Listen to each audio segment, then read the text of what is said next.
నమస్కారం. Doctor BR Ambedkar సార్వత్రిక విశ్వవిద్యాలయ విద్యార్థులకు స్వాగతం.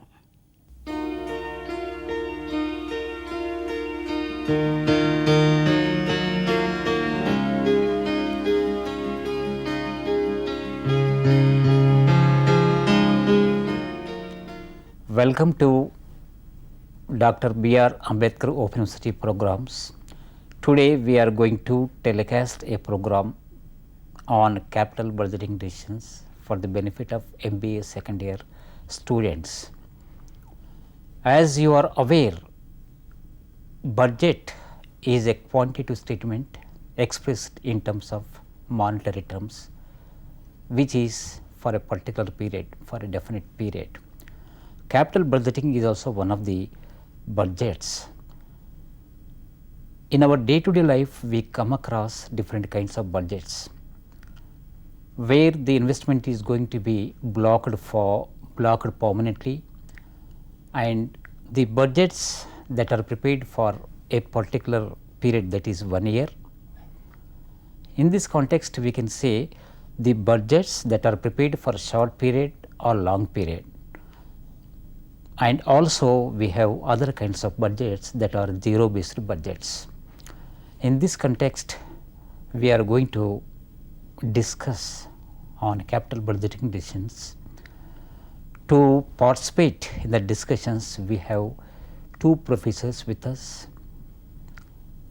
Left to me is Professor Brahmaya.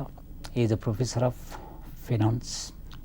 Extreme left to me is Professor R.K. Mishra, Director, Institute of Public Enterprises, and we are going to discuss about the capital budgeting decisions.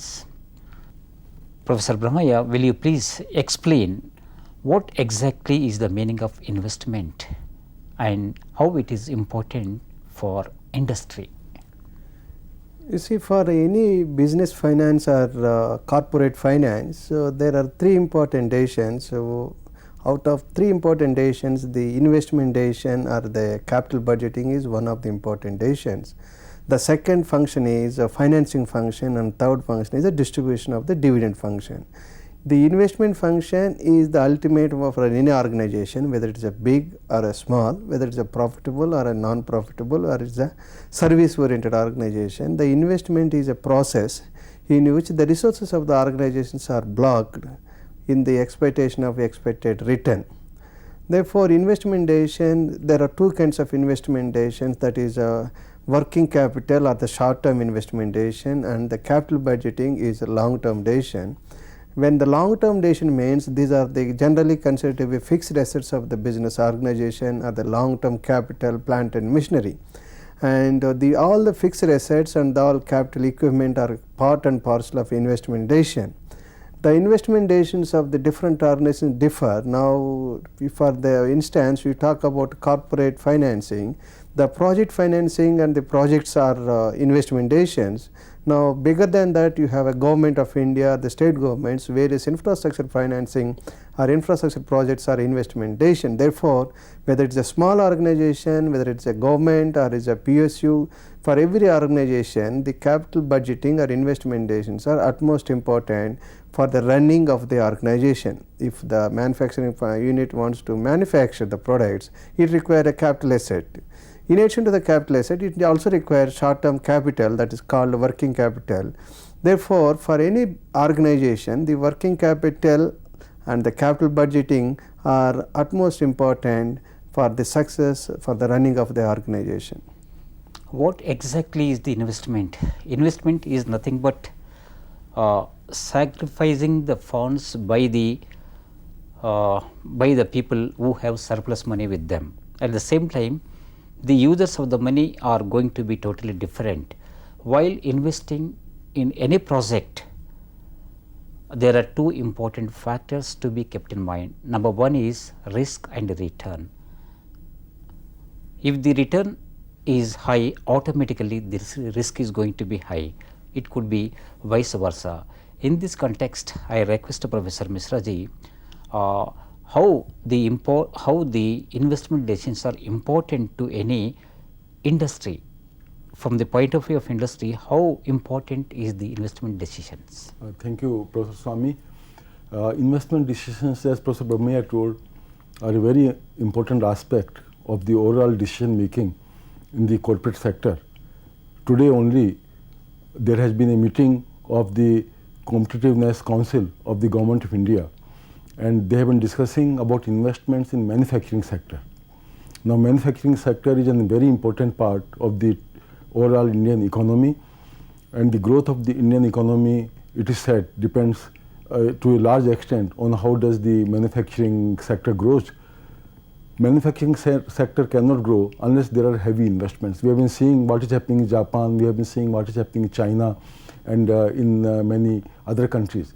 Now, the question is, why should investment take place in a manufacturing enterprise, or as Professor Brahmaiah told, in any other kind of enterprises? You very rightly pointed out that there are two sides of this question. One is you have the firm which needs investment. On the other side, you have the investor who makes the investment. Now, firm needs the investment, as Professor Brahmaiah told, to mobilize different kind of resources. Investment by themselves are not active resources, they are dormant resources. But once they are there, then we can mobilize the manpower, we can mobilize other kind of resources and can activate the so-called inert resources. But unless we have investment, firms cannot assemble those resources to the extent that they would like to do. On the other hand, we can take the case of the investor.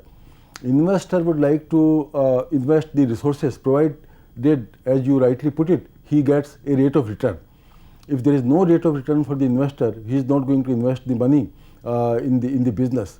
Therefore, when the question of investment comes in the mind of investor, he always considers the two aspects, as you rightly put it. On the one side, what is the rate of return that he is going to get? On the other side, what is the risk that he will have to undertake to get that rate of return? And he does it by looking into the prospects of the growth of the industry in which he is putting money into it. Now, another very interesting thing is that when we put money in the firm, then that money is expected to produce results on account of certain things. As Professor Brahmaiah was suggesting, it is going to increase the profitability of the enterprise. It may also increase the productivity of the enterprise. It may also make the enterprise competitive. Now, all these factors may go into the investment decision and can make the firm a very attractive proposition from the point of view of investment. Now, when we talk about the investment, what are the important features of investment? See, as we were discussing, the investment has its special characteristics or the features. One is the investment is today, the cash outflow is today, irrespective of the organization, and the cash inflows are the future. Therefore, there is a mismatch between cash inflows and cash outflows, and the cash outflows means the investor is sacrificing, the company is sacrificing today their cash and the investment in the business organization. Therefore, the capital budgeting or the investment decision is having capital outlay today, and it is also time consuming to construct or to create a capital investment. Once you have invested, it is difficult to take back. It will be considered as a sunk cost, and the cost cannot be reversible.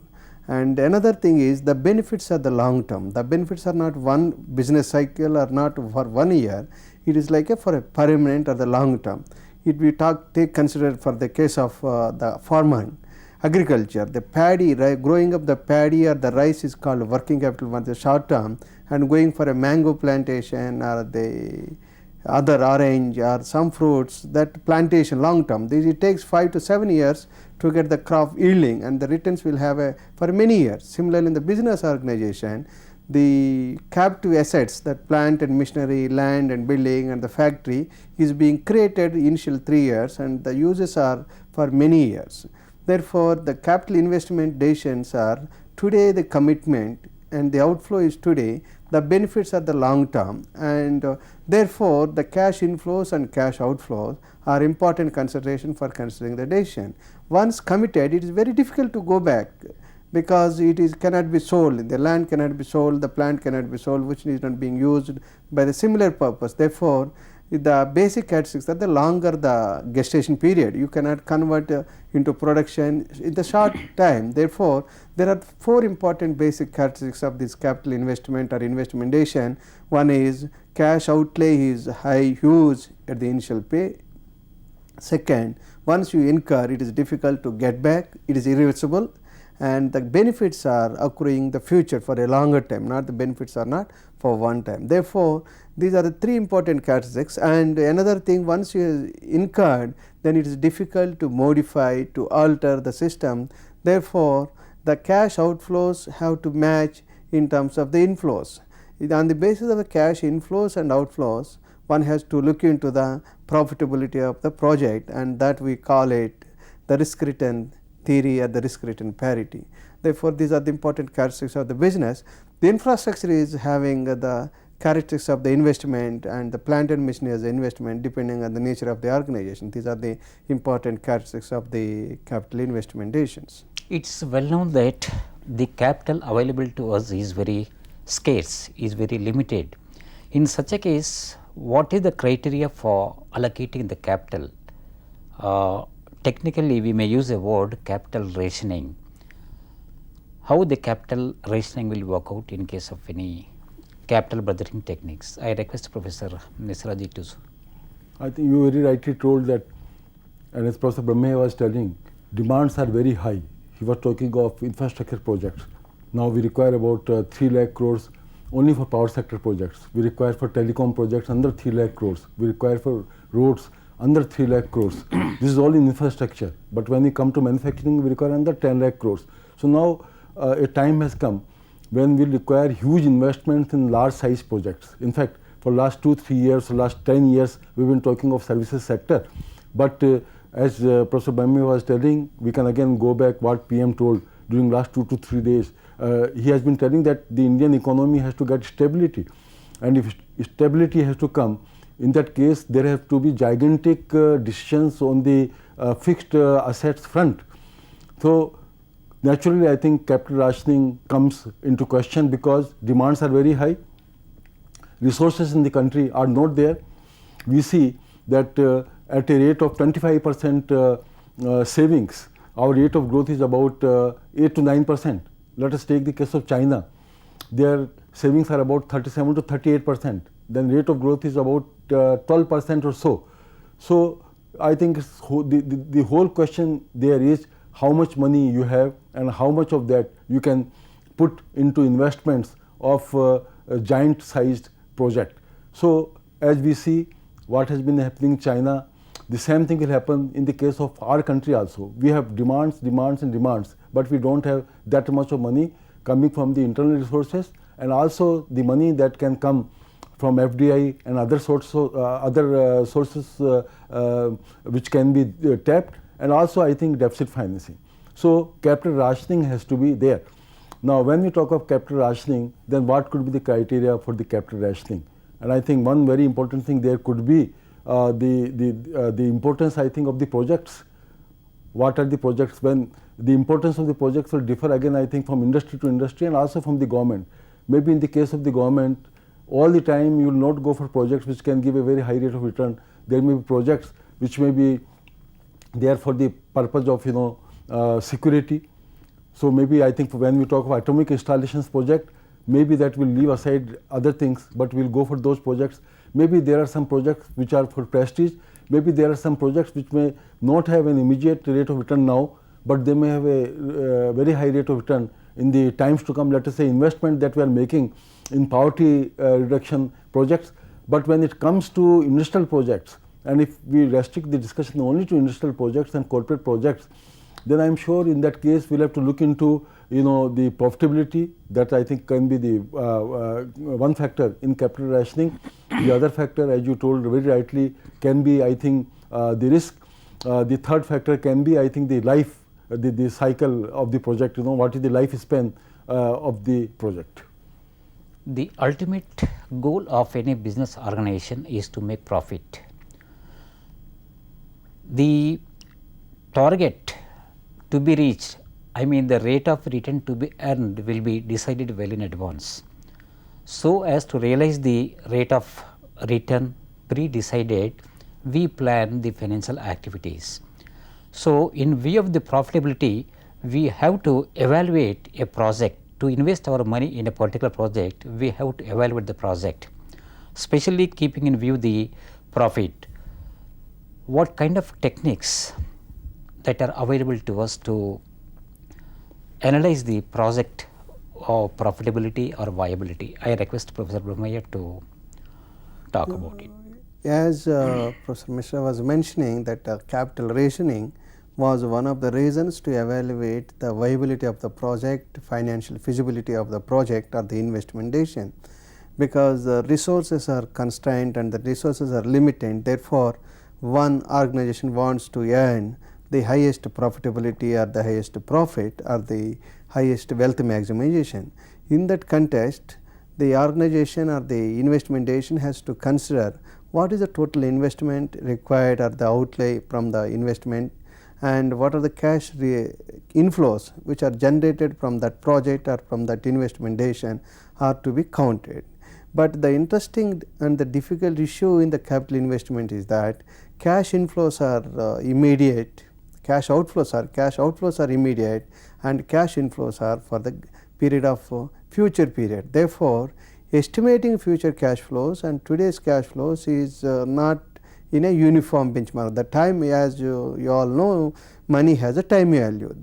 The cash outflows which today have a more time value than the cash inflows which are generating after 5 years, after 10 years have the less value. Therefore, all these cash inflows have to be matched at one uniform benchmark. Then we have to compare the profitability and the present value of this. Traditionally, the corporate world uses two kinds of techniques. One is a traditional techniques, another one is discounted cash flow methods. Under the traditional methods, the priority over the project appraisal or priority of the investment decision is to invest in projects which can give the shorter payback period, the projects which can give the immediate returns, immediate profits. That means like a bird in hand is much than the two in the bush.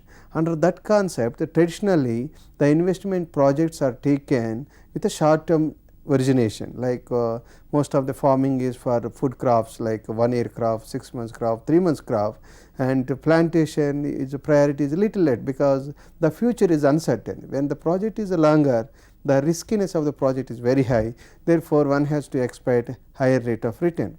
The another technique which we generally consider is accounting rate of return, where the investment and the return is calculated from the accounting perspective.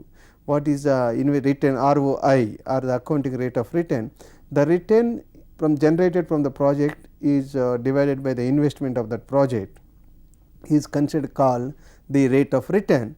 But since it is not 1 year return and 1 year not investment, therefore they consider generally the average return, that is if a project is for 5 years, they take as an average return for 5 years, and the investment is also used an average concept. Therefore, they will arrive at the average rate of return.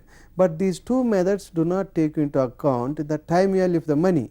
Both are in absolute figures. A rupee today and a rupee after 1 year, a rupee after 2 years is treated as 1 rupee. But this limitation is that because the longer the time, the returns are coming at the later stage will give a less economic value. In order to eliminate the time value concept, there is a technique called discounted cash flow methods. Under these discounted cash flow methods, what does it take? It takes a compounding interest or a compounding discount effect into the thing.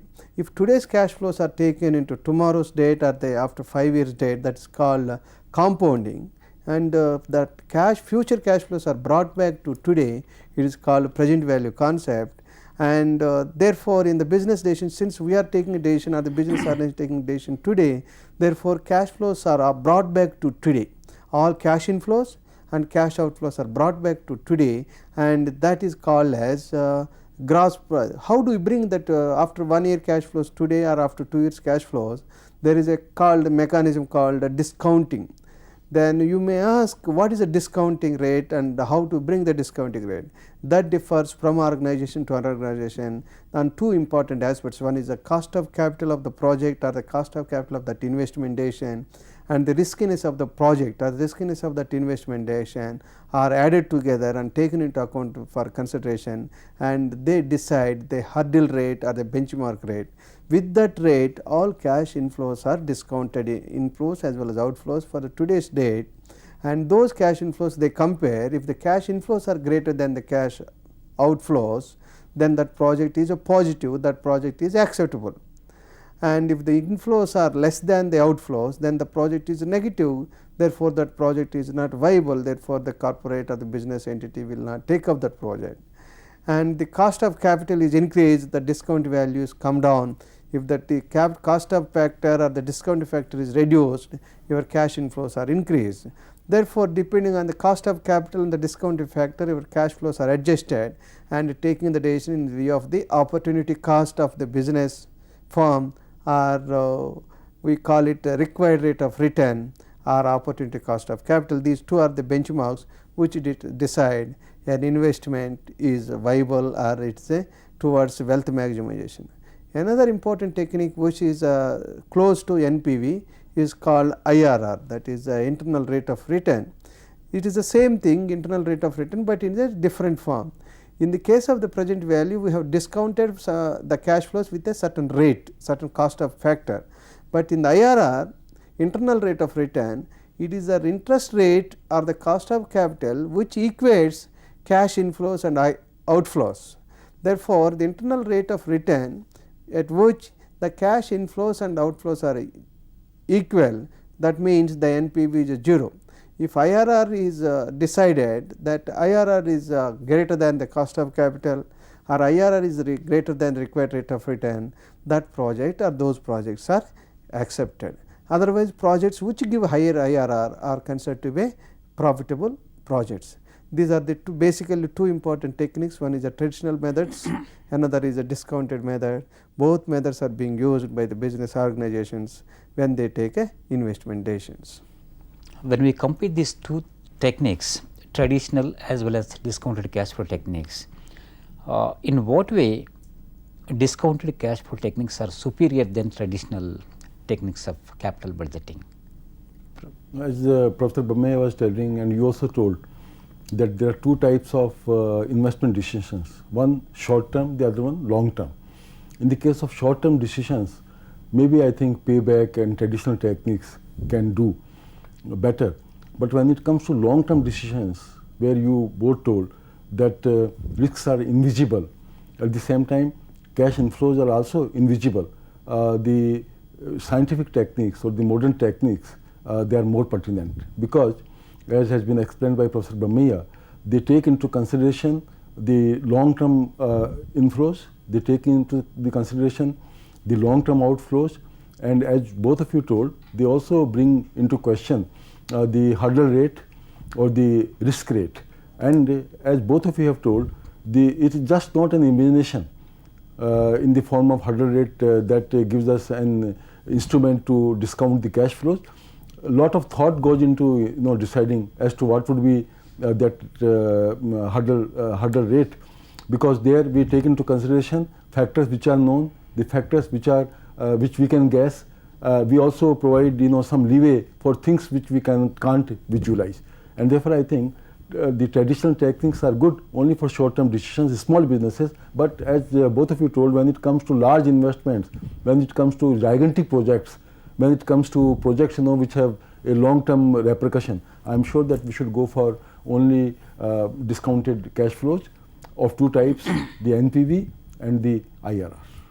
The important task when we talk about capital budgeting is estimation of cash flows, estimation of future cash flows. In this context, how do we calculate the future cash flows? Professor Bamaya. When the business organization is contemplating of investment of a decision, it has to estimate the profitability. To arrive at the profitability is accounting terminology, but for project acceptance decision it requires what is an IRR. or what is the NPV, net present value. For that, arriving at the net present value is nothing but the present value of cash inflows minus present value of cash outflows, that is called NPV. Now, to arrive at the cash flows, it is very simple. Cash flows, the name itself is evident, as we calculate the sales figure, the cost of goods sold, then you have operating gross profit margin, then you have operative and administrative expenses. Now, one arrives at EBITDA, that is earnings before interest, depreciation and tax. Then because since that discount rate is used as a cost of capital or IRR is rated, interest is not deducted, then what will happen? The profit after tax is arrived, depreciation is calculated and profit after tax, and after paying the tax, and per PAT 2 adjustments has to be added. One is all non-cash expenses are to be added, like depreciation, amortization, non-cash expenses have to be added back to PAT. And similarly, the interest portion, if it is already made a provision in the P&L account to arrive at the profit at tax for income tax purpose, the interest is also to be added back. Then any non-cash incomes which are shown for accounting purpose, those are also to be deducted. That will be the net cash accruals for that business. And then for cash outflow is already taken into account, therefore, from that cash inflows, and it is to be discounted at a discounted rate, that is called a cash flow. Okay, today we have discussed about the capital budgeting techniques, its need, importance, role, and the various techniques that are employed to evaluate a project are being in detail discussed by, presented by our experts who are right now in the studio. In this context, I thank Professor R.K. Mishraji for being with us and participating in the discussions. Let me also thank Professor Brahmaya for being with us. Within a short notice, he is able to attend and participate in the discussions. This program, I presume that definitely it will be helpful to the students of MBA program who is going to pursue Dr. B.R. Ambedkar of University programs. Thank you. మా కార్యక్రమాలపై మీ సూచనలు సలహాలు తెలియజేయండి. మా చిరునామా director audio visual production and research centre, doctor BR Ambedkar open university, professor G Ramareddy Marg, road number 46, Jubilee Hills, Hyderabad 500033.